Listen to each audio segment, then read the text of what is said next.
بسم اللہ الرحمن الرحیم۔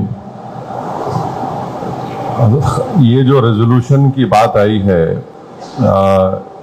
میرے خیال سے اب تو بہت دیر ہو گئی، کیونکہ پارلیمنٹ سے قانون بن چکا ہے، مگر آپ لوگوں کے بات یاد ہو گئی کہ صدر محترم کے ساتھ میں جا کر موجودہ وزیر اعلیٰ سے ہم نے ملاقات کی، تو سب سے پہلے پورے ملک میں اگر کسی وقف بورڈ نے اس قانون کے خلاف ایک ریزولوشن پاس کیا تھا تو تلنگانہ وقف بورڈ نے کیا تھا، اور ہم نے اپنے اس محضر میں اس بات کو کہی بھی تھی۔ اب دوران اسمبلی اگر ہم اس تجویز کو رکھتے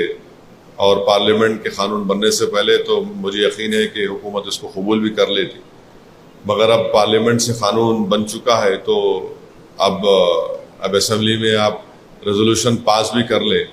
مگر اس کا جو اثر ہونا تھا وہ اثر تو میں نے سمجھتا ہے کہ اتنا زیادہ ہوگا، مگر اب اگر مانسون سیشن ہوگا تو ہم اس کو بات کو حکومت کے سامنے رکھ کر ہمارے ایم ایل ایز اس بات کا اصرار کریں گے کہ کرناٹکا اور تمل ناڈو کی نہج پر آپ بھی اس ریزولوشن پاس کریے، مگر ایک پارلیمنٹ میں قانون بن چکا ہے، اس کا ہم کو خاص لحاظ رکھنا پڑے گا۔ دوسری بات، صدر محترم کی موجودگی میں کہنا چاہ رہا ہوں کہ یہ پروگرام بقرعید تک ہے، تو ہمارے پاس ابھی 8 جمعے ہیں، 8 جمعے ہیں، اور ہمارے پاس 8 ہفتے ہیں اور 8 اتوار ہیں، یعنی اگر آپ دیکھیں گے تو ہمارے پاس 16 اور 24 ایسے اہم دن ہیں جہاں پر ہم طے کر لیں کہ کس طریقے سے ہم احتجاج کریں گے، جلسہ کریں گے یا ہیومن چین بنائیں گے، جو بھی ہے، تو اس کو سامنے رکھ کر آپ اس کا خیال رکھیے۔ اور آخری بات یہ ہے کہ احتجاج اگر کہیں ملک میں ہو سکتا ہے تو جنوبی ہند میں ہو سکتا ہے۔ اتر پردیش میں تو آپ دیکھ رہے کہ اگر کوئی کالی پٹی لگائے تو ان کو نوٹس دے دی گئی، پھر بہار میں ہم کر سکتے ہیں،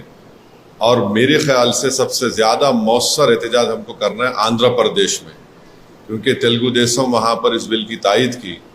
ہم وہاں پر اگر رائے عامہ کو ہموار کریں گے اور پریشر ڈالیں گے وہاں کی برسر اقتدار جماعت پر، تو اس سے میں سمجھتا ہوں کہ ہم کو کافی فائدہ بھی مل سکتا ہے۔ اور جہاں تک آندھرا پردیش میں چاہے کرنول ہو، کڑپا ہو، وجے واڑا ہو، اگر آپ سمجھتے کہ میرے آنے سے کچھ فائدہ ہو سکتا ہے تو میں حاضر ہوں، بشرطے کہ آپ پہلے بتا دیجئے۔ اور جہاں کہیں بھی تلنگانہ میں بھی اگر آپ سمجھتے ہیں کہ ہم کو آنا چاہیے،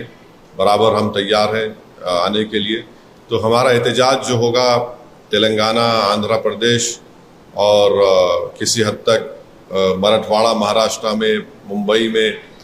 مگر اگر ہم شمال میں جائیں گے تو شمال میں، اتر پردیش میں تو حالات آپ دیکھ رہے ہیں، حکومت وہاں پر دے گی نہیں دے گی پرمیشن نہیں معلوم۔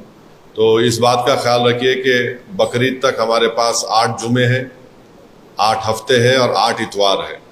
تو آپ اس لحاظ سے اگر اپنا پروگرام مرتب کریں، اور بہترین تجویز یہ ہے کہ ایک واٹس ایپ گروپ بنا دیا جائے، اور صدر محترم یا تو ہمارے عمر عابدین صاحب کو یا رشادی صاحب کو ایک کنوینر بنا کر، تاکہ وہ کوارڈینیٹ